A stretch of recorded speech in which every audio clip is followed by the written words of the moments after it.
नित्याभवद्भक्तजनार्तिहन्तु कृतित्वमन्येषु विचारितूर्णम् स्तम्भेऽवतारस्तमनन्यलभ्यम् लक्ष्मीसंहं शरणं प्रपद्ये यो नित्यमच्युतपदाम्बुजैक्मरुक्मव्यामोहतस्तैतराणि तृणाय मेने तस्मद्गुरोर्भगवतोऽधेयसिन्धोः रामानुजस्य चरणौ शरणं प्रपद्ये।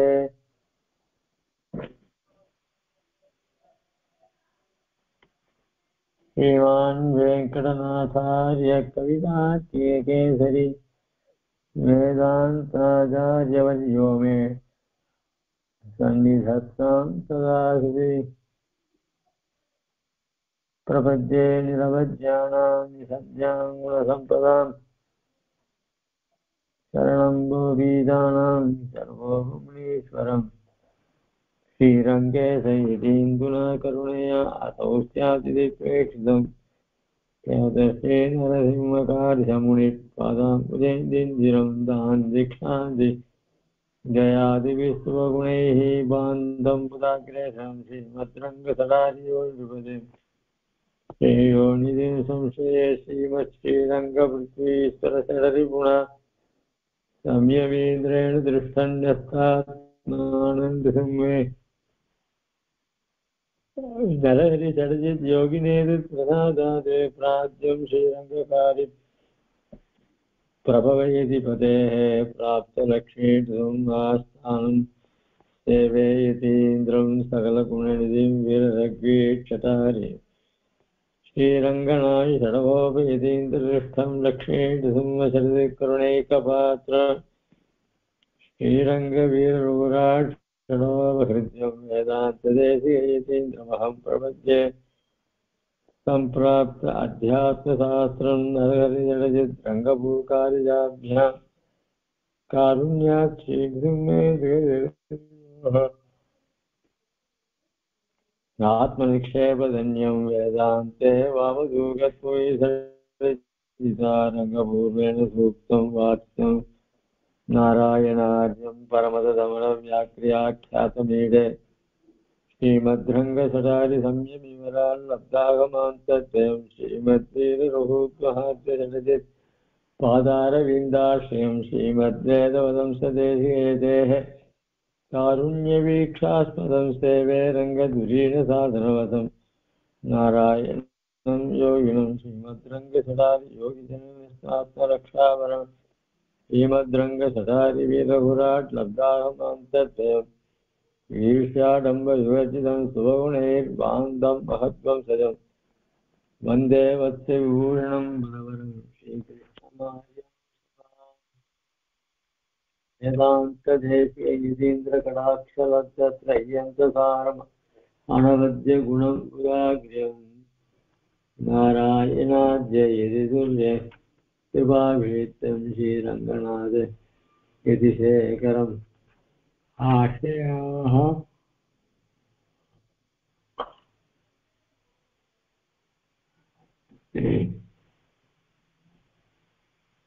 श्रीवत्सचिन्नमिश्रेभ्यो नमोक्तिमधीमहे यदुक्तयस्त्रयी कण्ठे यान्ति मङ्गलसूत्रताम् புறத்தினுடைய பஞ்சஸ்தவங்களில் ஒன்றான அதிமானுஷ ஸ்தவத்தை அனுபவிச்சுட்டு இருக்கோம். அதுல நேற்று 7வது ஸ்லோகத்தை அனுபவிச்சோம். ஏகாந்த மங்கள குணாஸ்பதம் அஸ்தஹேய நித்யம் பதம் தபயதஸ்ததேவ தேவ ஆம்னாயதே தரிஹ விஸ்வ விரூபரூபம்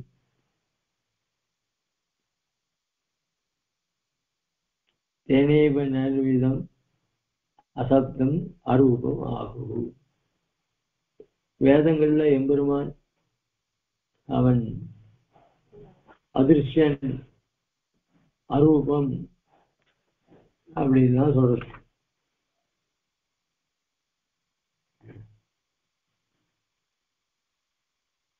அதை தவிர நதே ரூபம் நச்ச ஆகாரம் ந ஆயுதானி நச்ச அஸ்பதம் அப்படிலாம் சௌனக வாக்கியத்தை கொண்டு அங்க ரூபம் இல்லை, ஆகாரம் இல்லை, அதாவது உருவம் கிடையாது, திருமேனி கிடையாது, ஆயுதம் கிடையாது, அவனுக்குன்னு ஒரு இடம் கிடையாது, இப்படி எல்லாம் சொல்லி இதை கொண்டு பிரம்மத்துக்கு நிற்குணம், பிரம்மா ஞானம் இல்லாதது, அப்படின்னு கண்ணுக்கு விஷயமாகாது அப்படின்னு சொல்ற. அதே இன்னொரு இடத்துல ஆனந்தம் பிரம்மணோ வித்வான் சோஸ்மதே சர்வான் காமான் சக பிரம்மணா விவசிதா தஸ்மின் நஷ்டவையம் இப்படின்னு வித்வான்கள்லாம் பிரம்மாவை அனுபவிச்சுட்டு ஆனந்தத்தோடையவரா இருக்கார். பிரம்மத்தோட இருந்துட்டு எல்லாத்தையும் அனுபவிக்கிறா. அப்படி எல்லாம் அதுக்குள்ள அவன் குணங்கள்லாம் தேடிட்டு போறது, இப்படி எல்லாம் அவனுக்கு குணங்கள் உண்டு, ரூபம் உண்டு, அவன் ஆனந்தத்தை கொடுக்கக்கூடியவன் அப்படிதான் சொல்றது. ஒரு வேதத்தை கொண்டு இவ்வளவு குழப்பங்கள் இருக்கே அப்படின்னு சொன்னா பரமே காந்திகளுக்கு அந்த சந்தேகமே கிடையாது. ஏன்னா அவன் எல்லா இடத்துலயும் இருக்கக்கூடியவன், அவனுக்கு எந்த விதமான தோஷம் கிடையாது. ஸ்தானத்தோப்பி பரஸ்ய உபயலிங்கம் சர்வத்ரிஹி அப்படின்னு பிரம்மசூத்திரத்தில் சொல்லப்படுது. அவன் சுத்தன், ஏகரூபம், நிர்மலன், அவன் இருக்கிற இடம் பரமபதம், இப்படி எல்லாம் அவனை சொல்லி இருக்கு. அப்படி அதெல்லாம் நம்ம ஆச்சாரியர்கள், மகான்கள், பூர்வாச்சாரியர்கள் நிர்தாரணம் பண்ணியிருக்காங்க. ஸ்ருதிகளை கொண்டும் ஸ்மிருதிகளை கொண்டும் இதர கிரந்தங்களை கொண்டும் இப்படி எல்லாம் நிர்வாகம் பண்ணிட்டு இருக்காங்க. அதனாலதான் நாம பழசம் இல்லைன்னா அவளோட சேர்ந்துட்டு நாமளும் எம்பெருமானும் அவனுக்கு ரூபம் கிடையாது, விக்கிரகம் கிடையாது,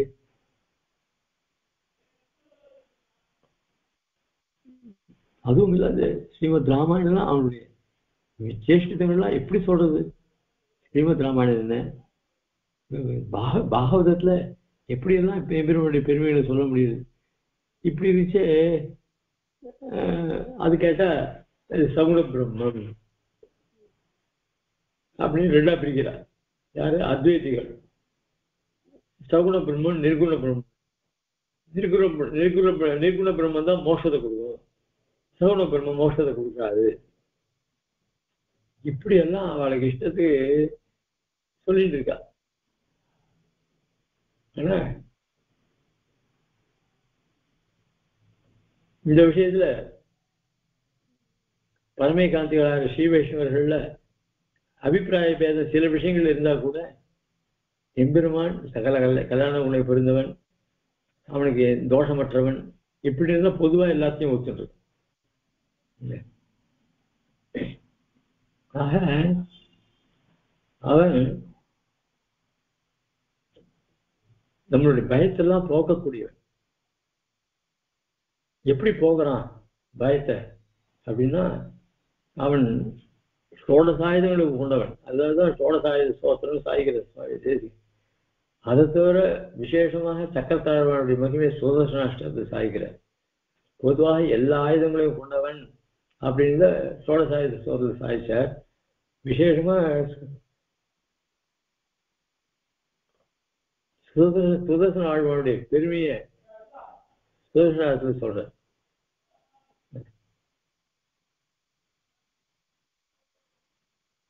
இப்படி ஆயுதங்கள் எல்லாம் தாங்கி இருக்க.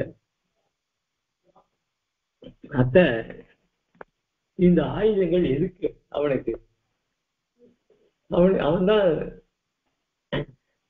சர்வஜன். அவனுக்கு யார் அவனுக்கு பயம் யார்கிட்ட இருந்து வராது அப்படிதான் சொல்லியிருக்கேன். அவனுக்கு எது இந்த ஆயுதங்கள்லாம்? அந்த ஆயுதங்களால் அவனுக்கு ஏதாவது பயம் உண்டா?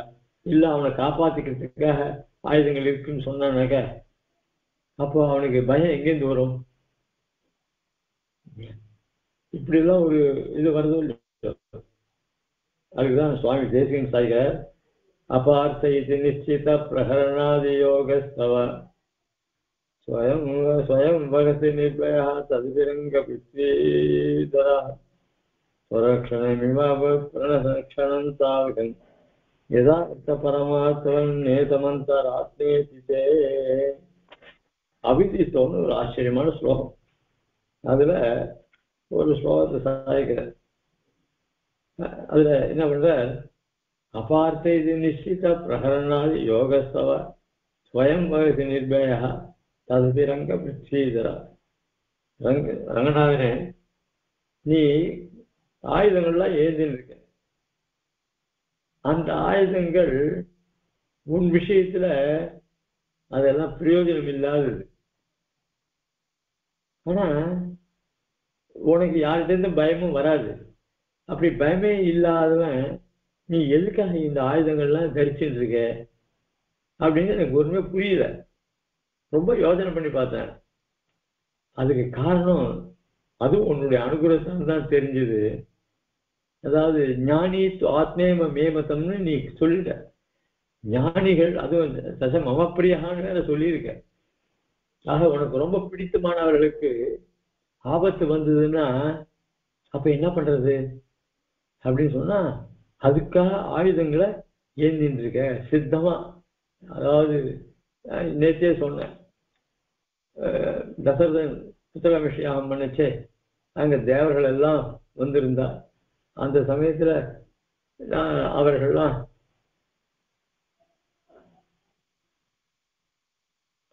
இந்த ராட்சசனுடைய தொந்தரவுலேருந்து, ராவணாதிகளுடைய தொந்தரவுலேருந்து நம்மளை யார் காப்பாற்றுவா அப்படின்னு ஒருத்தர் தங்களுடைய கவலையை தெரிவிச்சிருந்தது. அந்த சமயத்துல பெருமாள் பஞ்ச ஆயுதங்களோட சங்க சக்கரத்தோட பெருமாள் சேவை சாதிச்ச. அந்த அவர் பெருமாளுடைய தேஜஸ் அதிகமான தேஜஸ், இந்த ஆயுதங்களுடைய தேஜஸ் வேற அதிகமான தேஜஸ். அதை பார்த்த உடனே தான் அவளுக்கு ஓஹோ, பெருமாள் நம்மளை காப்பாற்றுறதுக்கு ஆயுதங்களோடய வந்துட்டார், அதனால நமக்கு நிச்சயமா நம்மளை காப்பாற்றுவ அப்படின்னு இது வந்து. அதனால உன்னுடைய உயிராக இருக்கக்கூடிய ஞானிகளை காப்பாற்றுவதற்காக என்ன வச்சிருக்க. அது என்ன, அது அகஸ்மத்தா உன்னையே காப்பாத்துறதுக்காக அமைஞ்சிருக்கு. உண்மையில உன்னை காப்பாத்திக்கிறதுக்கு அவசியமே இல்லை. உனக்கு ஆபத்தே எங்கிருந்து வராது, உனக்கு பயமே யார்கிட்டயும் கிடையாது, யார்கிட்ட பயமும் வராது. அதனால உங்ககிட்ட ஆயுதம் வச்சிருக்கு எதுக்குறான்னு யோசனை பண்ணி பார்த்தேன். உன்னுடைய அடியார்களுக்கு ஆபத்து வந்ததுன்னா அதை களைவதற்காக வச்சுட்டு இருக்க. அவைகளே உனக்கு பாதுகாப்பாக அமைஞ்சிருக்கோ அப்படின்னு எப்படியெல்லாம். அதாவது மகானுடைய எண்ணங்கள் ரொம்ப ஆச்சரியமான சக்தி வாய்ந்தது அப்படின்னு சாதிச்ச. அப்படி பஞ்ச ஆயுதங்களோட கூடியவன், கல்யாணங்களோட கூடியவனோட எம்பெருமான் அவன் பக்தருடைய லட்சணத்துக்காகவே அவன் எல்லா இடத்துலயும் சேவை சாதிக்கிறான். அதுவும் அச்சாவதாரத்துல சேவை சாதிக்கிறான்னாக்க ஆபத்து வந்ததுன்னா நிச்சயமா காப்பாற்றும். இப்பதான் நிறைய ஆபத்து வந்துட்டே இருக்கேன் அப்படின்னா நிச்சயம் ஒரு நாள் காப்பாற்றும், அதுல ஒன்றும் சந்தேகம் கிடையாது. அது என்னைக்கிட்டு நமக்கு தெரியாது, அவனுக்கு தான் தெரியும். அப்படிப்பட்ட எம்பெருமானுடைய நாம மகான்களுடைய ஒரு அனுகிரகத்தினால எம்பெருமானுடைய திவ்யாத்ம ஸ்வரூபத்தையும் அவனுடைய திவ்ய திருமேனியும் அவன் திருமேனியை அலங்கரிக்கக்கூடிய ஆயுதங்கள் ஆபரணங்கள் இவைகள் எல்லாவற்றையும் நாம எந்தவித குழப்பமும் இல்லாம நம்மளுடைய பூர்வாச்சாரியர்கள் பண்ண ஒரு நன்மையினால அந்த பெருமாளை நாம் ஆசிரியிருக்கோம் அப்படின்னு சொல்லி சாதிச்சார். அதுக்கடுத்து 8வது ஸ்லோகம். சப்தாதிஹேயமிக கோச்சர இந்திரியாணாம் தத்ப்ரத்யநீக விபவஸ்த்வம் அசீந்திரியோசி தேனைவ தேன பத நிர்தனமஸ்தி கிஞ்சித் வாசோதியஸ்ய ததேவ ந கோச்சரோசி. அதாவது கீழே இப்படி எம்பெருமானுக்கு அவனுடைய திவ்ய ஆத்மஸ்வரூபம் என்ன,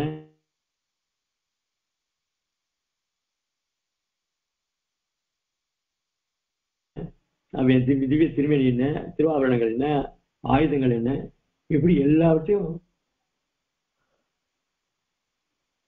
சாதிச்சுன்னு வந்தார். இப்ப இதுல யார் கண்ணுக்கும் இலக்காகாதவன் சொன்னார். அதே சமயத்துல ஞானிகள் அந்த அதாவது பக்தியோகம் பண்ணக்கூடியவர்கள் எம்பெருமான சாட்சாத்காரம் பண்றா அப்படின்னு சாஸ்திரம் சொல்றது. எம்பெருமானையும் காண முடியாதுன்னு சொல்றது. அதே எம்பெருமான யோகிகள் பார்க்கா அப்படின்னு சொல்றது. அது எப்படி நம்மளால பார்க்க முடியலையே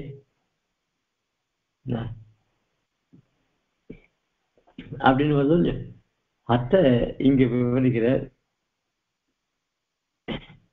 சப்தாதி ஹேயம் இஹ கோச்சர இந்திரியானாம் தத் பிரத்யநீக விபவஸ்த்வம் அதீந்திரியோசி தேனைவ தே ந பத தர்சனமஸ்தி கிஞ்சித் வாசோத்யஸ்ய ததேவ ந கோச்சரோசி. ஹே தேவா ஜபதிரா எம்பெருமானே, இக இந்த பிரகிருதி மண்டலத்துல ஹேயம் வெறுக்கத்தக்கதான சப்தாதி ஒளி, உணர்வு, உரு, சுவை, நாற்றம் என்ற அதாவது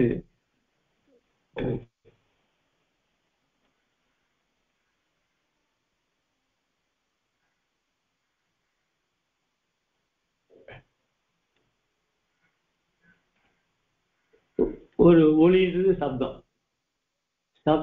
ஒளியை தான் அதை கேட்க முடியும், காதால கேட்க முடியும். அத ஒளின்றது கர்மேந்திரியம், காதுன்றது ஞானேந்திரியம். ஏன்னா அந்த ஒளியை உணர்றதுனால. ஆக இப்படி இந்த ஒளி, உணர்வு, உரு, சுவை, நாற்றம் இந்த அஞ்சுங்களும் கர்மேந்திரியங்கள். இந்திரியானான்றது அது ஞானேந்திரியம், காது முதலான புலன்கள். இதுக்கெல்லாம் கோச்சரா நிலமாக நின்றன. எவைகள்? இந்த கர்மேந்திரியங்கள் எல்லாமே ஞானேந்திரியங்கள்னால அறியப்படுகிறது. தத்து இவைகளுக்கு பிரத்யேக, அதாவது இந்த லோகத்துல எல்லா எம்பெருமானால உண்டு பண்ணப்பட்ட எல்லா வஸ்துக்களையும் நம்மளால பார்க்க முடிகிறது, ஒலியை கேட்க முடிகிறது, வாசனையை நுகர முடிகிறது, காற்ற தோல் வியாபாரத்தினால அனுபவிக்கிறோம். இப்படி எல்லாம் எல்லா விஷயங்களும் நமக்கு தெரியுது. ஆனா இப்ப எம்பெருமானுடைய திவ்ய ஆத்மஸ்வரூபம், அவருடைய திவ்ய திருமேனி, அவருடைய குணங்கள், அவருடைய லீலைகள், இவைகள்லாம் ஏதாவது நம்ம கண்ணால பார்க்க முடியுதா? பிரத்யேக எதிர்த்தது எது? உலக விஷயத்துக்கு எதிரான இருக்கக்கூடியது எது? பிரம்மம். அந்த பிரம்மத்தினுடைய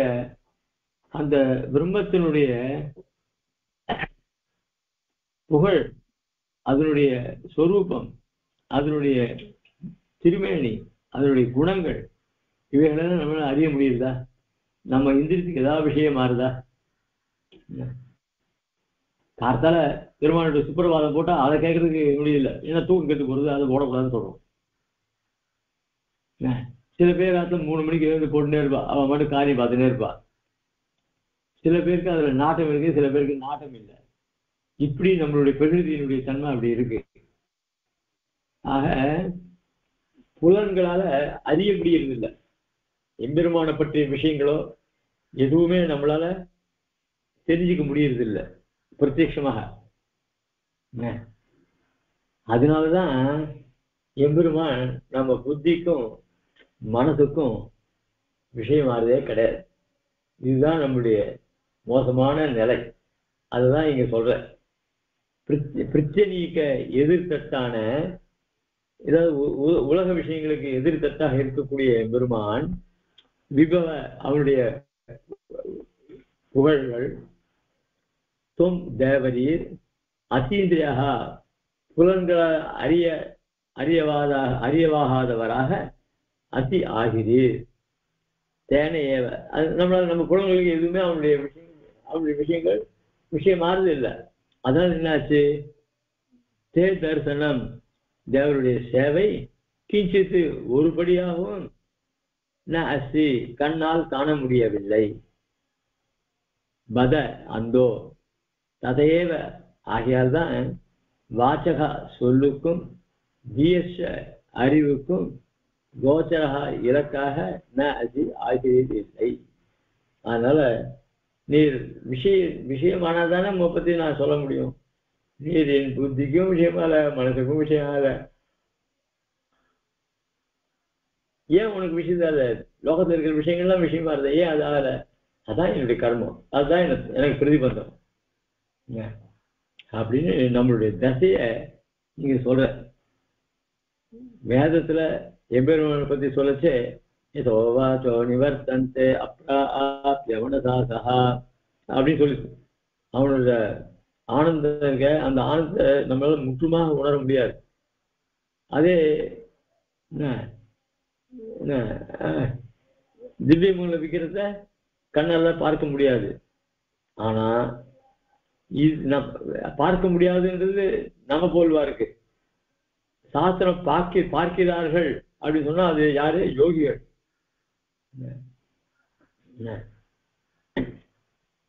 அதனால சுவாத்தியாய சக்ஷுருத ஏகமஸ்ய யோகோ துதியம் அவிவீக்ஷணாய அத்தியன மனநயோஸ்ய திரஷ்டா அப்படின்னு வேதமே சொல்லுது. வேதாத்தியானம் பண்ண பிரம்மத்தை அறியறதுக்கு ஆசை உண்டாகும். யோகம் பண்ணாலும் பிரம்மத்தை பார்க்க முடியும். ஆனா நான் மாம்ச சக்ஷு அவிவீக்ஷிதம் நம்மளுடைய மாம்ச கண்ணால எம்பெருமான பார்க்கவே முடியாது அப்படின்னு இப்படி சொல்றது. சுவாமி தேசிகனும் தேகலீஸ்வரத்துல ரொம்ப ஆச்சரியமா சாய்கிற. அதாவது தீபேன கேனச்சித் அசீத ருஷா நிஷாதே ஸ்நேகோபன்ன பரிசுத்த குணார்பிதேன தக்ராவகாச நிபிடம் ததுர்பவந்தம்.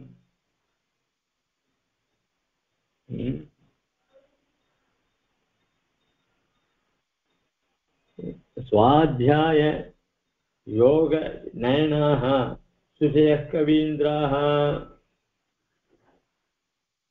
இந்த கவீந்திராக இருக்காளே யாரு? நிமிர்மட்டி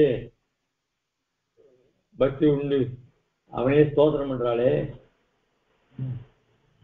அவர்கள்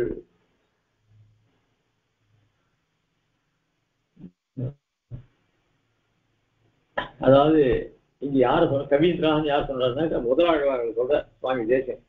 ஏன்னா அவர் தானே முதல்ல 3 அதாவது அங்க திருக்கோவிலூர்ல ஒரு கிரகத்தினுடைய ரேழியில 3 பேர் இருக்க, 3 பேர் நெருங்கி இருக்க, ஒருத்தர் மேல ஒருத்தர். அப்ப திடீர்னு ஒரு தேஜஸ் இருந்து ஒருத்தர் முதல் பிரபந்தமும் 2வது பிரபந்தமும் ஒருத்தர் அன்பே தகவல் ஆரம்பிச்சார்.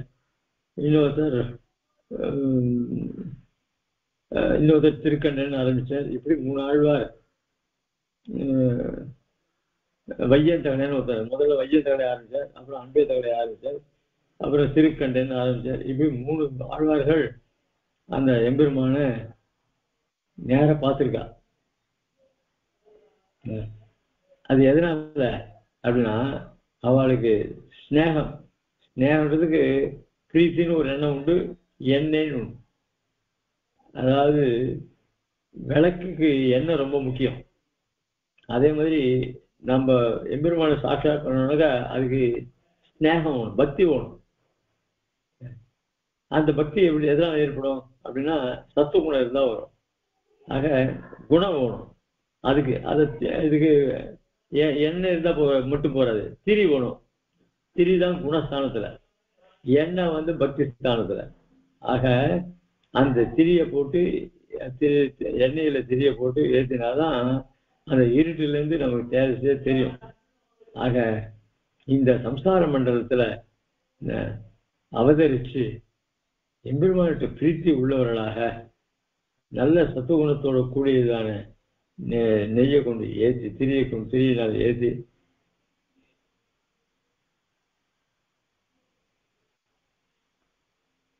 எம்பெருமான சாட்சாத்காரம் பண்ணாலே அவளுக்கு மாத்திரம் எப்படி முடிஞ்சது? அவளுக்கு இயற்கையிலே பக்தி இருந்தது, நமக்கு பக்தி இல்லை, அதனால நமக்கு விஷயமாகுது அப்படின்றத அவளுக்கு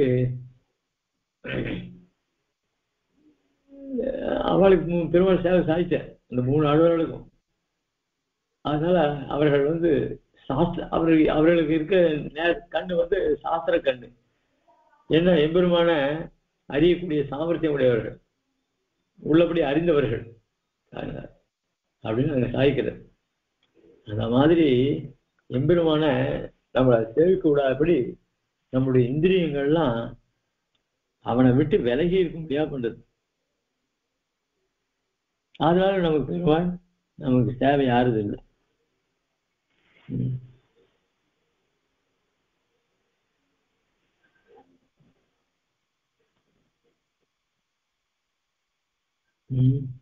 அதான் ஆழ்வார் உணர்ந்து உணர்ந்து உணர்ந்து உணர்ந்து உணர்ந்து உணரினும் இறைநிலை உணர்வது அரிது உயிர்கா. அதனால என்னதான் உனக்கு நீ பேசினப்பட்டு யார் பார்த்ததும் தெரிஞ்சா கூட அவனுடைய அனுகிரகம் இல்லைன்னா ஒன்றும் தெரிஞ்சுக்க முடியாது.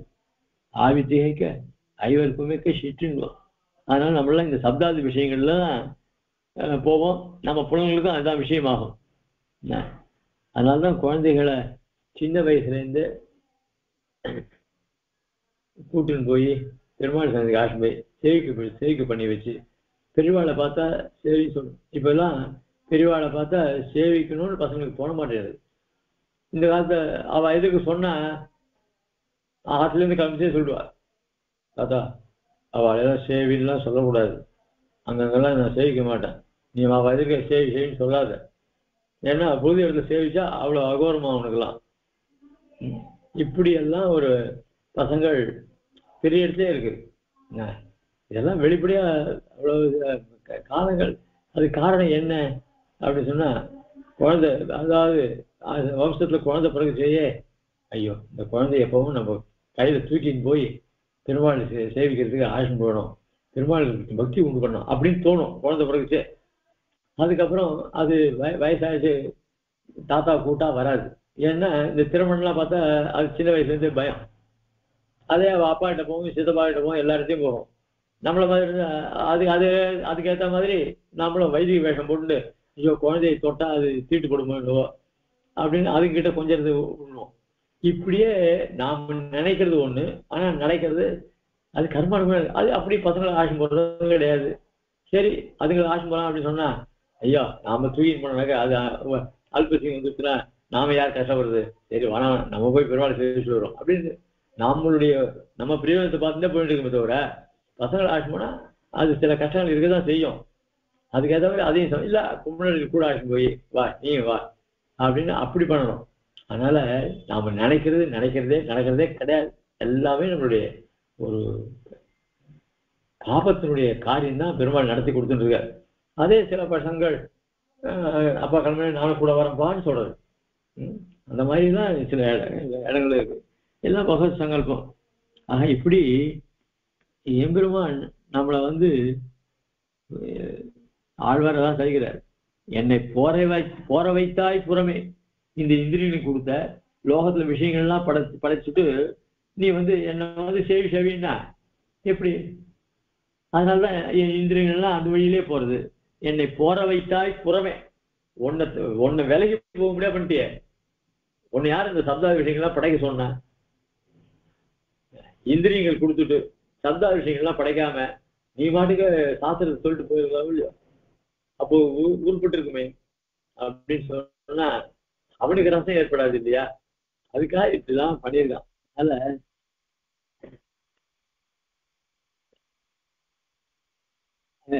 எம்பெருமான உள்ளபடி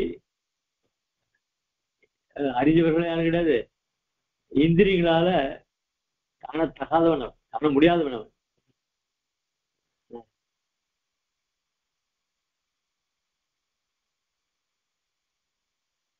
இப்படிதான். அதனால எம்பெருமானுடைய தன்மையை சொல்லி இந்த ஸ்லோகத்துல தலை கட்டுறார். அடுத்ததாக ஆக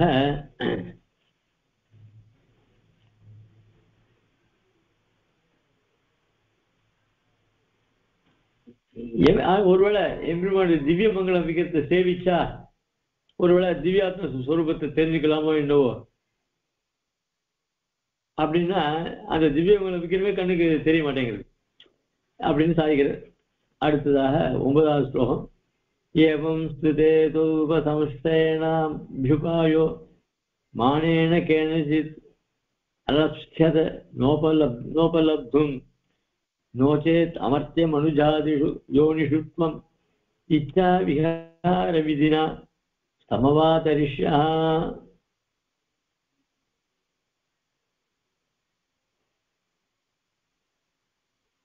வரிசை இப்போ கீழே ஸ்லோகங்கள்லாம் முதல்ல பரசிய தாமனார் சொல்லி பரவாசுதேவனை பத்தி சொன்னார். அப்புறம் ஞானம் பலம்ன்ற ஸ்லோகத்தை கொண்டு பரவாசுதேவனை பத்தி, அப்புறம் அந்தர்யாமியை பத்தி சொன்னார். என்ன என்ன அங்க அந்தர்யாமி எங்க சொல்லியிருக்கார் அப்படின்னா, ஸ்ரீமத் பராங்குச முனீந்திர மனோனிவாசாத்துன்னு அடுத்த ஸ்லோகத்தை சொல்ற அப்படின்னு சொன்னார். அதுக்கப்புறம் அஷ்டாவதாரத்தையும் ஸ்ரீரங்கராஜ சரணாம்புத உன்னயாமஹா ஸ்ரீரங்கின சரணையோர் யுகமாஷயாமஹா அப்படின்லாம் கீழே ஸ்லோகங்களை சொல்லியிருக்காரு. அதனால அஷ்டாவதாரத்தையும் சுருக்கமா சொல்றார். இப்ப இனிமேல் கொண்டு இந்த அதிமானத்த ஸ்தவத்துக்கு விஷயமாக கூடியதான விபவ அவதாரங்களை அனுபவிக்க நினைத்து அந்த அவதாரங்களுடைய உண்மையான நிலைய இந்த ஸ்லோகங்களால சாய்கிறார். ஏவம் ஸ்திதே ததுபசம்சேனாப்யுபாயோ மானேன கேனசித் அலப்ஸ்யத நோபலப்தும் நோச்சேத் அமர்த்தியம் அனுஜாதிஷு யோனிஷுத்வம் இச்சா விஹார விதினா சமவாதரிஷ்யா. தயேக சிந்தோகோ, எம்பெருமான் அவங்க ஒரு கருணை கடல். அவன் ஏவம் ஸ்திதே, ஏவம்னா கீழ் சொன்ன பிறகு கீழே என்ன சொன்னார் அப்படின்னா அவனுடைய திவ்யாத்ம ஸ்வரூபத்தை யாராலையும் பார்க்க முடியாதுன்னு சொன்ன. அப்படி அவனிடத்துல தேவனுடைய திவ்யாத்ம ஸ்வரூபமான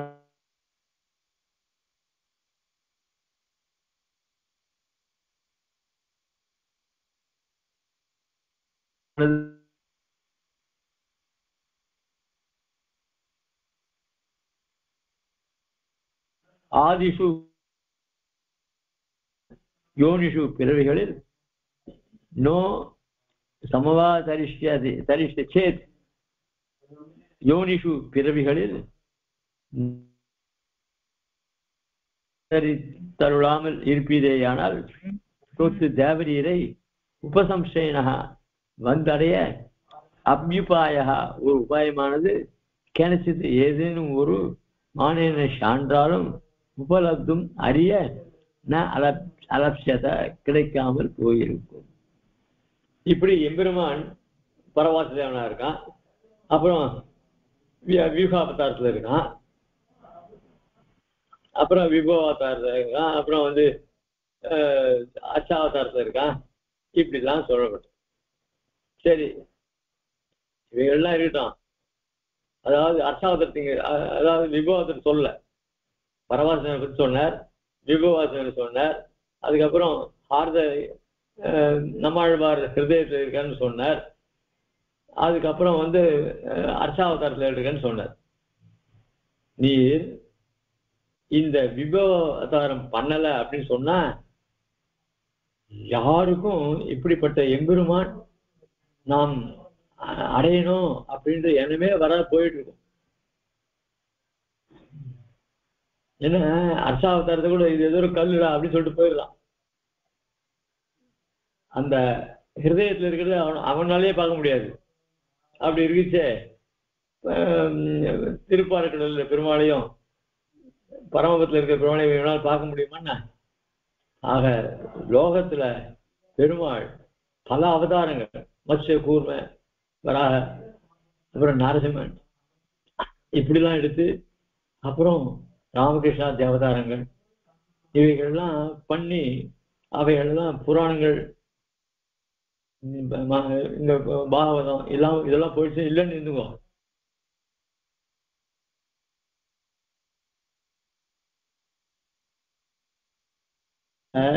இந்த விபவ அவதாரம், ஓஹோ இந்த விவாகரத்துல வந்த பெருமாள் தான் பரமபத்துல இருக்கார், அவர் தான் அதாவது இதுல இருக்கார், அதாவது வியூகத்துல இருக்கார், இவர் தான் அர்ச்சையா இருக்கார், இவர் தான் எல்லோருடைய ஹிருதயத்துல இருக்கார், யாரா விவாகரத்துல இருந்த பெருமாள் அவர் தான் அப்படின்னு ஒரு ஒரு அடையாளம் நமக்கு கிடைக்கிறது, அந்த சான்று கிடைக்கிறது. அது கிடைக்கலன்னா நாம அவனை அடையவே மாட்டோம், சரணாகவே பண்ணிருக்க மாட்டோம் அப்படின்றது. அதனால விவாகரத்தினுடைய பெருமையை சொல்ற, இப்படி பெருமாள் பல யோனிகள், அது என்ன ஊர்வன நிற்பன, அதாவது ஊர்வன அதாவது நிலைப்பணும, ஊர்வனது ஜலத்திலேயே மீனா இருக்கிறது, மத்ஸ்யமா இருக்கிறது, கரையில இருக்கிறது வராக அவதாரம், சிம்மங்கள், இப்படி எல்லாம். அப்புறம் மனுஷனா ராமகிருஷ்ணாதி அவதாரங்கள், பரசுராமன், அப்புறம் தேவர்களான அவனே தான் பிரம்மா விஷ்ணு சிவனாக இருந்தது. இப்படியெல்லாம் இதெல்லாம் அவன் சுவேட்சையா பண்ணது, அவன் தானே சங்கல்பித்து ஒரு விளையாட்டாக பண்ணான். எதனால? அவனுடைய திவ்யாத்ம ஸ்வரூபத்தினால இவெல்லாம் பண்றான், ஸ்வரூபத்தினாலையும் சங்கல்பத்தினாலையும் பண்றான் இப்படின்னு இந்த ஸ்லோகத்தோட தைக சிந்தோகோ, அதான் இதை பார்த்துடும். அதனால இப்படி அவங்க இந்த விபவத்தனுடைய ஸ்திதியை சொல்ற. திவ்யாத்ம ஸ்வரூபத்தை தியானம் பண்றது யோகிகளுக்கு தான் முடியும்.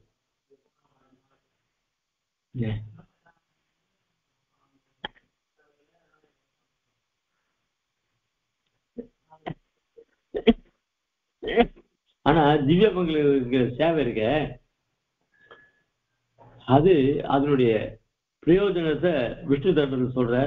ஆபீடான் மௌபர்யந்தம் பசித புருஷோத்தமா பாதகாமியாசு நஷ்யந்தி திம்சத் உபபாதகம்னு சாய்கிற.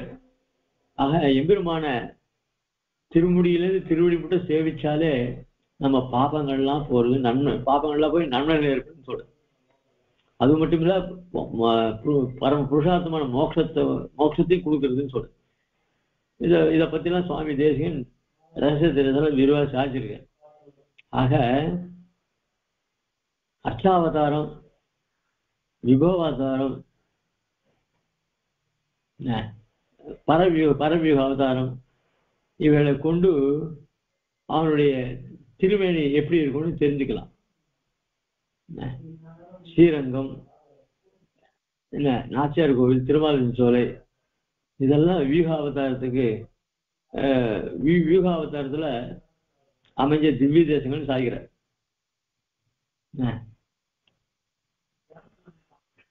அதே அகோபிலம், சிம்மாச்சலம், கூர்மம், துவாரக, வடமதுரை, அயோத்தி, திருவள்ளிக்கணி, திருக்கோவலூர் இதெல்லாம் விபவாவதாரங்களை கொண்டு அமைஞ்ச திவ்ய தேசங்கள் சாய்கிறார். திருமலை, தேவப்பெருமாள், அதாவது காஞ்சிபுரம், திருவேந்திபுரம், திருக்குடந்தை இவைகள்லாம் பரமபதனான போல சுயமாவே ஆவிர்வச்ச திவ்ய தேசம். அதாவது வியூகத்தை காட்டிலும் வேறானது. இப்படி அந்தந்த திவ்ய தேசங்கள் உண்டானத பாஞ்சராத்திர சமீது, அதுதான் மற்ற ஸ்தல புராணங்கள் இதெல்லாம் கொண்டு நிறைய சொல்லப்படுற அர்ச்சாவதாரத்தினுடைய மகிமை.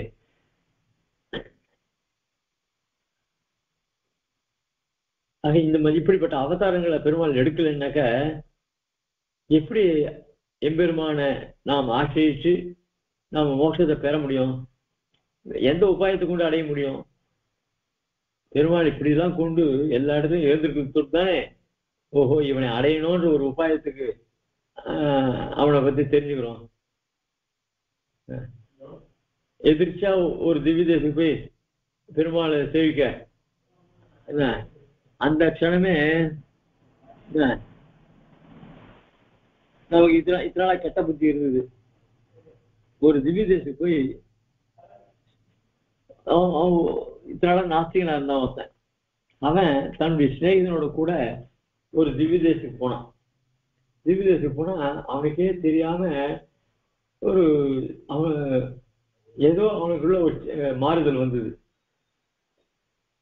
கோவில்ல பெருமாள் டேய் என் மனசு ஏதோ ஒரு நிம்மதியா இருக்குடா அப்படின்னு சொல்றான். அததான் பௌஷ்கர சமீகத்துல சந்தர்சனாத் அஸ்மாத் அகஸ்மாச்ச பும்சாம் சம்மூட சேதசாம் குவாசனா குபுத்திச்ச குதர்க்கஸ்ச குனிஷ்ய குஹேதுகஸ்ச பாவஸ்ச நாஸ்திகத்துவம் லயம் பிரஜேது. இவன் எல்லாம் போயிட்டான். சந்தர்சனாத்து அகஸ்மாச்ச பும்சாம் சம்மூட சேதசம். அகஸ்மாத் பெருமாள் சேவிக்கணும்னு வரல, ஏதோ ஒரு காரணத்துக்காக வந்தான். சந்தர்சனாத் நன்னா பெருமாள் சேவிச்சான். அவன் எப்படிப்பட்டவன்? சம்மூட சேதசான். அவனுக்கு அறிவே பெருமாள் பத்தியே அறிவே கிடையாது அவனுக்கு. குவாசனா கெட்ட வாசனைகள் உடையவன், குபுத்தி கெட்ட புத்தி உடையவன், குதர்க்கம் கெட்ட யுக்தி உடையவன், அப்ப குனிஷ்யா கெடுதலே பண்ணணும்னு நினைக்கக்கூடியவன், குஹே துஷ்ச எதுக்கு பார்த்தாலும் கோணல்மான காரணங்கள் சொல்லுவான், பாவஸ்ச எண்ணங்களும் கெட்ட எண்ணங்கள், நாஸ்திகம், இவையெல்லாம் லயம் பிரஜேத்து. அவன்கிட்ட இந்த கெட்ட குணங்களை மொத்தமே லயம் அடைஞ்சிருக்கோம்னா அவனை விட்டு விலகி போயிட்டான். ஆக இது பௌஷ்கர சமயத்துல இந்த வசனம் இருக்கு. எம்பெருமானை சேவிச்ச உடனே அதுக்கோசம் பசங்களுக்கு எப்பவுமே நல்லது சொல்லி கொடுக்கணும், கெட்டதை சொல்லி கொடுக்க கூடாது. நல்லது.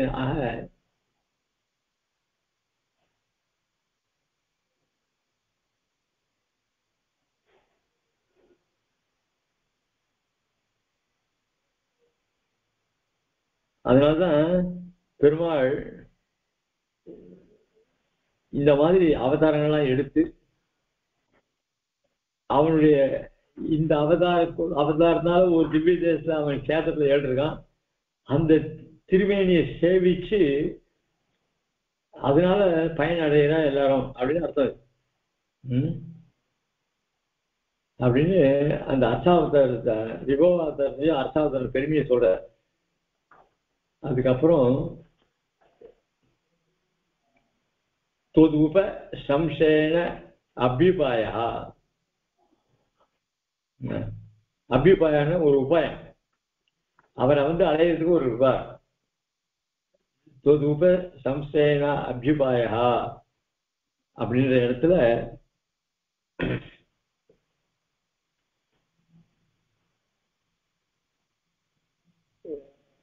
கீதா பாஷ்யத்துல சுவாமி பாஷ்யக்காரர்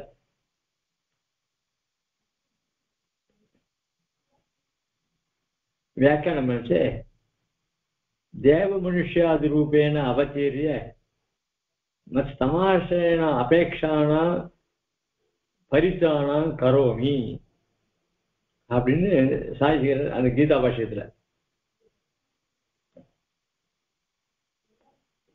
ஏன்னா வைஷ்ணவ அக்ரேசராக மத் சமாசேனே பிரவிற்தாக, இந்த எம்பெருமான் இப்படிப்பட்ட எம்பெருமான் அதாவது அர்ச்சாவதாரத்தை எடுக்கக்கூடிய பெருமாளை சேவிச்சு அதுவும் இல்லாத இந்த விபவாதார பெருமையெல்லாம் கேட்டு வைஷ்ணவ அக்ரேசர்கள்லாம் என்னை ஆசிரியிக்கிறார்கள் அப்படின்னு சாய்கிறேன். அது சாதிச்சுட்டு அதில் அந்த இடத்துல சுவாமி தேசிகன் தாத்பரிய சந்திரிகையில அத்த கிருஷ்ணாவதார விற்த்தாந்தேன சக அர்த்தாவதார விற்த்தாந்தோபி சங்கிரகீதா.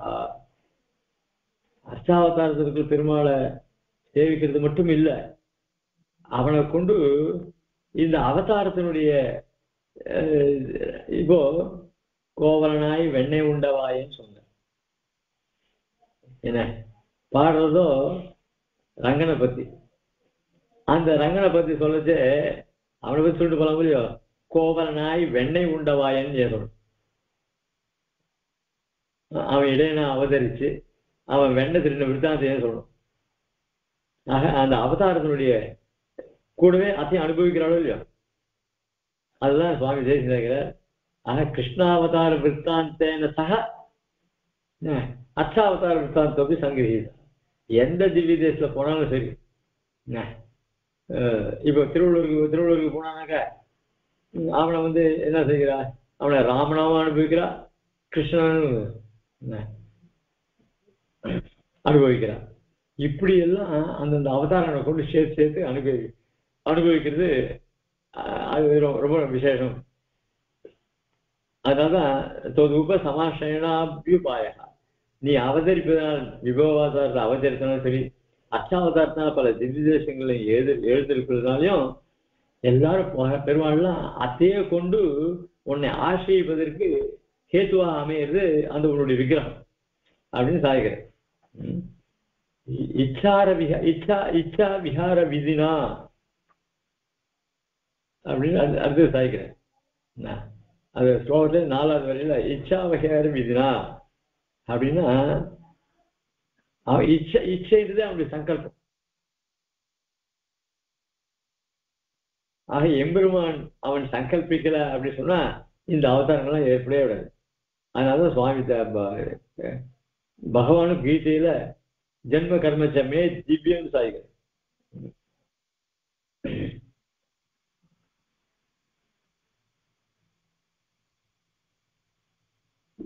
அதனால்தான் அந்த இச்சா கிரகிக்கிறதுக்கு ஆழ்வார் அழகான பதம் போடுறார், இன்புறும் விளையாட்டுடன்.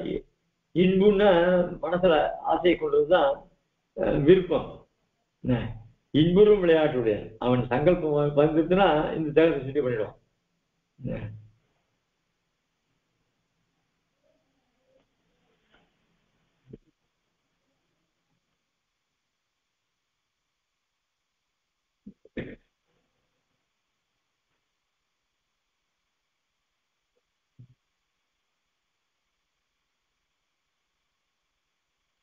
அதனாலதான் அதாவது இந்த நாலூரான் விஷயம்தான் என்ன, கூரத்தான் விஷயத்துல இந்த நாலூரான் தான் கூரத்தானுடைய பெருமையை உலகத்துக்கு கொண்டு வந்தான்.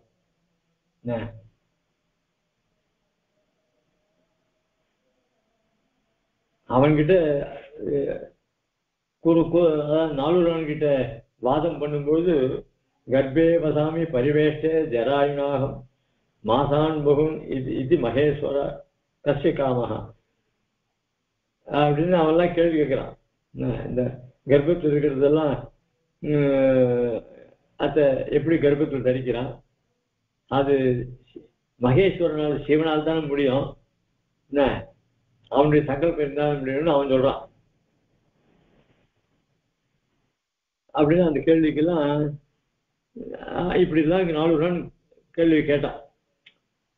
அவனை சிக்ஷிக்கிற நைஷ கர்ப்பத்துவம் ஆபயாதே ந யோன்யாம் அவசத் பிரபு ந தஸ்ய பிராகிருதாமூர்த்தி மாம்சமேதாஸ்தி சம்பவ ந பூதசங்க சம்ஸ்தான தேகோஸ்ய பரமாத்மனா. நீனும் மகேஸ்வரன் தான் இதை தாங்கன்னு சொல்ற, ஆனா எங்க பரமாத்மா பரதத்துவம் எப்படிப்பட்டவன் தெரியுமா, நைஷ கர்ப்பத்துவம் ஆபாது, அந்த குழந்தைய காப்பாத்தினே அது கூடவே இருந்து நாங்கள் காப்பாற்றல. கர்ப்பவாசம்லாம் அவன் பண்ணல, அவன் கர்ப்பவாசமே பண்ணது கிடையாது. நான் அதுக்காக நான் யோனியம் அவசரத்து ஏதாவது ஒரு யோனியில போய் இருந்தாலும் அதுவும் கிடையாது. நான் தசிய பிராகிருதா மூர்த்தி மாம்சம் அதுவும் இல்லாத இந்த மாதிரி பிரகிருதி சம்பந்தமே கிடையாது.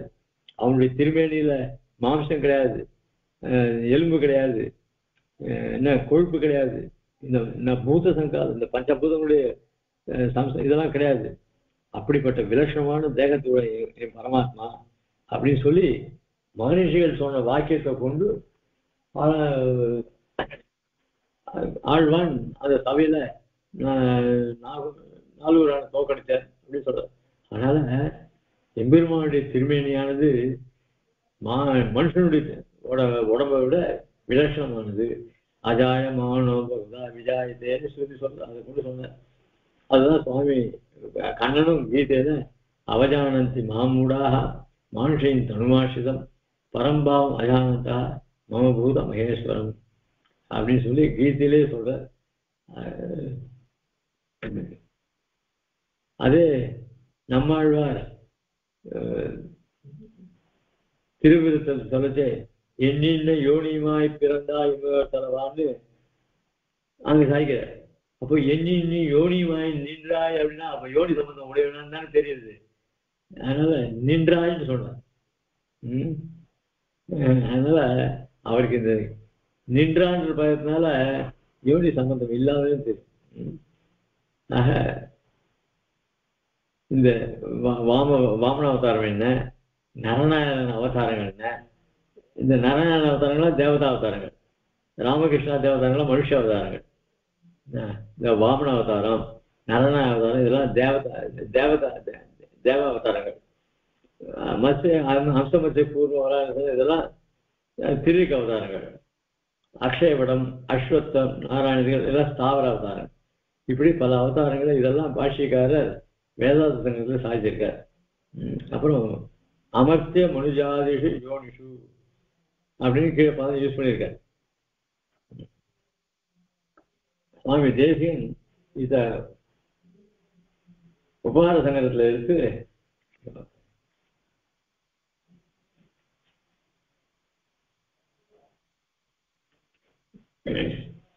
அங்க எடுத்து தேவத்திற்கு மனுஷ ஸ்தாவரங்கள் என்கிற எல்லா பிரகாரத்தாலும் பிரமாண சித்தங்களாய் நின்ற பூத ஜாதங்களில் நாளிலும் அவற்றோடு சஜாத்தியன் என்னதாம்படியான ஸ்ரீ ஜென்ம ரகசியத்தின் படியே சத்தியமாய் ஞான சங்கோசாதி தோஷ பிரசங்க ரகிதமாய் நித்திய நிர்தோஷ சுத்த சத்துவமய திவ்யமங்கல விக்கிரக பரிணாம ஆத்மகமாய் ஸ்வேச்சா மாத்திர ஹேத்துக்குமாய் கர்மகிருத கால நியம ரகிதமாய் சாது பரித்திராணாதி மாத்திர பிரயோஜனமாய் வியூகாந்தர ரூபமாயுள்ள அவதார வர்க்கத்தாலே நிலவரம் பில பலவிறப்பாய் ஒளிவரும் முழுநலம் என்னும்படி பிறந்தாய் அப்படின்னு அங்க சாதிச்சிருக்கார்.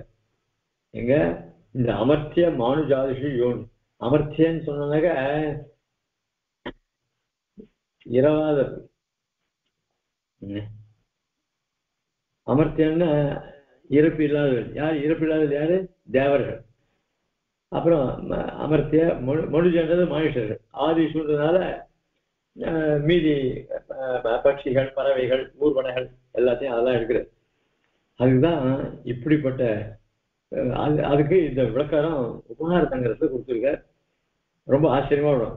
தேவத்திரிய மனுஷ தாவரங்கள் என்கிற எல்லா பிரகாரத்தாலும்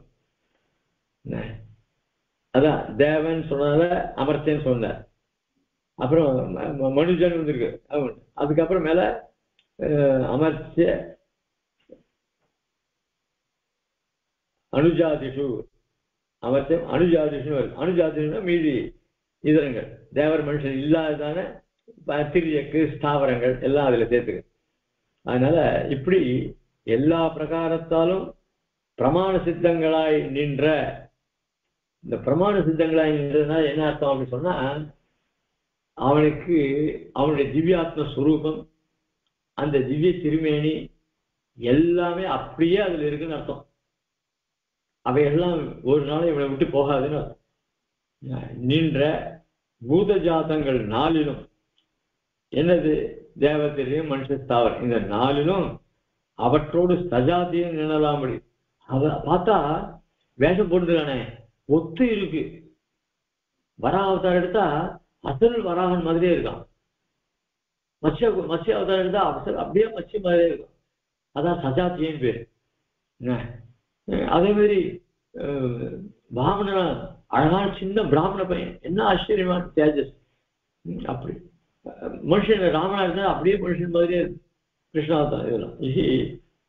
அதனால என்னெல்லாம் அப்படி ஸ்ரீ ஜென்ம ரகசியத்தின் படியே, அந்த ஜென்ம ரகசியத்தின் படியே போல ஸ்ரீ ஜென்ம ரகசியம் போட்ட. ஏன்னா அப்பவும் பிராட்டி அவனுடைய கூட தான் இருக்கா. அதனால கர்ம திவ்யஜமே ஜென்ம அப்படின்னு சொல்ற. அதனால அந்த திவ்யமான ஜென்மம், அந்த ஜென்ம ரகசியம், அதனாலதான் இங்க ஸ்ரீ போட்ட. அது அப்படியே சத்தியம். அவன் ஒன்றும் கர்ப்பவாசத்துல இருந்து பிறந்துள்ள. ஏன் 8வது கர்ப்பத்துலான கிருஷ்ணன் பிறந்தான். ஏன் 12 மாசம் கைகை வாசல இருந்துதானே பிறந்தான் அப்படின்னு சொன்னா, அவைகள்லாம் கர்ப்பவாசத்துல இவன் அப்படி இல்லை. சாதாரண நம்ம கர்ப்பத்துல இருந்து நம்ம உள்ள வர மாதிரி அவனுக்கு கிடையாது. அவன் சங்கல்பத்தினால அவனுக்கு பாயசத்தை கொடுத்தான். அந்த பாயச ரூபம் அப்படியே அது மாறிடுச்சு. அதே மாதிரி இவனுக்கும் கிருஷ்ணாவதாரத்துல இப்படி ஆச்சு. ஆக நித்திய நிர்தோஷம், நித்தியமா இருக்கக்கூடியவன், தோஷம் இல்லாதவன், சுத்த தத்துவமயன். அப்படி அந்த விக்கிரகத்தோடைய கூடிய அதனுடைய பரிணாமமாக ஸ்வேச்சா மாத்திர ஹேத்துகமாய் அவனுடைய சங்கல்பம் தான் அவனுக்கு இது காரணம், முக்கிய காரணம், வேற ஒண்ணும் கிடையாது. கர்ம கிருத கால நியம ரஹிதமாய். இப்போ ஏதோ ஒரு ஜென்மத்துல அவன் ஏதோ பண்ண அதுக்கேற்ற மாதிரி இப்ப பிறந்திருக்கான், அதே கிடையாது. சரி இந்த காலத்துல தான் பிறப்பான், இந்த காலத்துல பிறக்க மாட்டான், கிடையாது. அதாவது 10 மாசம் ஆச்சுன்னா பிறப்பான், இல்ல குறப்பிரசவம், அதெல்லாம் கிடையாது. சாது பரித்திரானது மாத்திர பிரயோஜனமாய். சரி எதுக்கு அவதாரம் பண்ணாங்கன்னா சாதுக்களை ரட்சிக்கணும் பண்றதுதான் அவருடைய நோக்கு.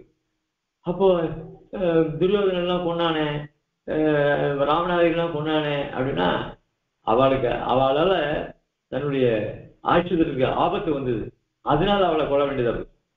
அப்படியா அந்த சாது பரித்தான பிரயோஜனம் ஒண்ணுக்காகவே வியூகாந்தர விபவாந்தர ரூபமா இல்ல அவதார வர்க்கத்தாலே நிலை வரம் பில பல பிறப்பாய் ஒளிவரும் முழுநலம் ஆழ்வாரு அழகாசிரியர். இப்படிதான் பிறக்கணும் அப்படின்ற ஒரு வரம்பே கிடையாது அவங்க. நிலை வரம் பில பல பிறப்பு ஆனா அந்த பரப்பு எல்லாரும் ஒளிவரும் முழுநலம். அப்படியே அந்த பரவாத தேவன் எந்தெந்த சுத்த சத்துவமயமா அந்த அப்படியே சுத்த சத்துவ மயமாகவே இருந்திருக்கான். இப்படி என்று அங்க வியாக்கியானம் பண்ணியிருக்க. அந்த இவனுடைய அவதாரமானது ரொம்ப பரிசுத்தமானது அப்படின்னு இங்க சாய்க்கிறார்.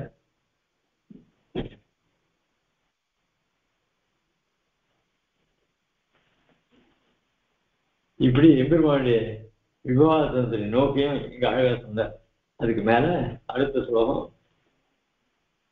சீலக்கயேஷ தவஹந்த தைக சிந்தோ சுத்ரே கிருதஜனதே ஜெகதண்ட மத்தியே க்ஷோதீயசோபி ஜனஸ்ய கிருதே கிருதித்வம் அத்ராவதீர்ய நனு லோச்சன கோச்சரோ பூஹு.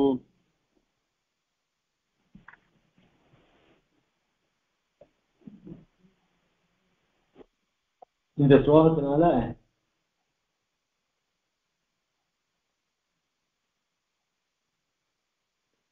இப்படி இந்த பிரகிருதி மண்டலத்துல எம்பெருமான் அவதரித்தானே, அவனுடைய சௌசீல்யன்றது எப்படிப்பட்டது, அதுவும் இந்த பிரகிருதி மண்டலம் எப்படிப்பட்டது, உண்டியே உடையே அப்படின்னு உகந்து ஓடிடும். இங்க பிரகிருதி இருக்கிற ஜென்மங்கள்லாம் இருக்க எங்க இலவசமா கொடுக்குறான், எல்லாம் ஸ்டோத்துக்கு அலையுது. அதுவும் இப்பெல்லாம் வர வர வர எல்லா இடத்துலயும் பிரியாணின்றான். முன்னையெல்லாம் பெரிய பெரிய நல்ல எண்ணங்களுடைய சத்திரங்களை கட்டி அழகா ஆகாரங்கள், இந்த சத்துவமான ஆகாரம் போடுவா. இந்த பிரியாணி எல்லாம் கிடையவே கிடையாது. அப்பெல்லாம் என்ன பெரிய பெரிய சத்திரங்கள் கட்டிருக்கா, சாத்விகமான அன்னங்கள் பரிமாறி இருக்கா, அங்கங்க மோர் பந்தல். இப்ப என்ன அங்கங்க பார்த்தா கல் கடைகள், இப்படியெல்லாம் இருக்கு. ஆக இந்த துகுப்சிதமான இந்த பிரகிருதி மண்டலத்துல அதுல எத்தனையோ கோடிக்கணக்கில் இருக்கிற ஜீவராசிகள்ல ஏதோ ஒரு 10-15 பேர் எம்பெருமாட்ட பக்தி உள்ளவளா அவனையே அடையணும்னு இருக்கா. அவளுக்காக பெருமாள் அவதரிக்கிறார். இப்படிப்பட்ட சௌசல்ய குணத்தை பத்தி தான் இந்த ஸ்லோகத்துல வர்ணிக்கிற. இத நாளைக்கு அனுபவிக்கும். கவிதார்க்கே சிம்ஹாய கல்யாண குணசாலினி ஸ்ரீமதே வெங்கடேசாய வேதாந்தகுரவே நமः. ஸ்ரீமதே ஸ்ரீமன்லோக ஸ்ரீ வேதாந்த தேசிகேந்திர மகாதேசிகாய நமः. ஸ்ரீமதே வேதாந்த ஸ்ரீ நாராயணாய மகாதேசிகாய நமः.